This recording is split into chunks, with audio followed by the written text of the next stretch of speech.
அனைத்து உறவுகளுக்கும் எனது இனிய காலை வணக்கத்தை தெரிவித்துக் கொள்கிறேன்.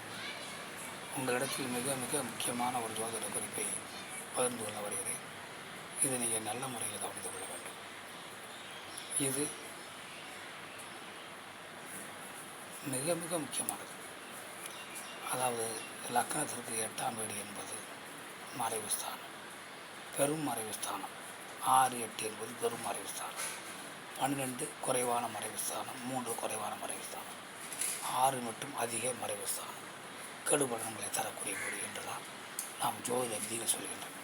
ஆனால் அந்த ஜோதிட விதிகள் முழுமையாக அனைவருக்கும் அது பொருந்தாது என்பதை நாம் புரிந்து கொள்ள வேண்டும்.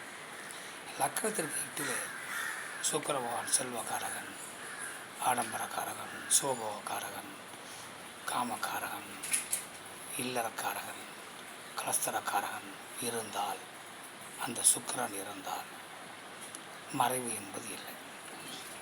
அதே போன்று லக்கணத்திற்கு 12 புதன் பகவான் இருந்தால் மறைவு என்பது இல்லை. 12 புதன் இருந்தால் யோகத்தை செய்வார். லக்கணத்துக்கு 8 சுக்கிரன் இருந்தால் யோகத்தை செய்வார்.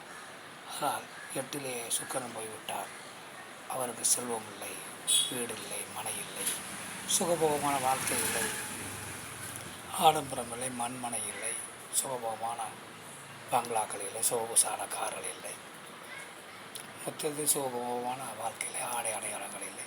ஏன்னா நாம் தீர்மானித்து விடக்கூடாது. பெரும் செல்வத்தை கொடுத்து விடுவார் சுக்கரன் லக்கணத்திற்கு 8 இருந்தால்.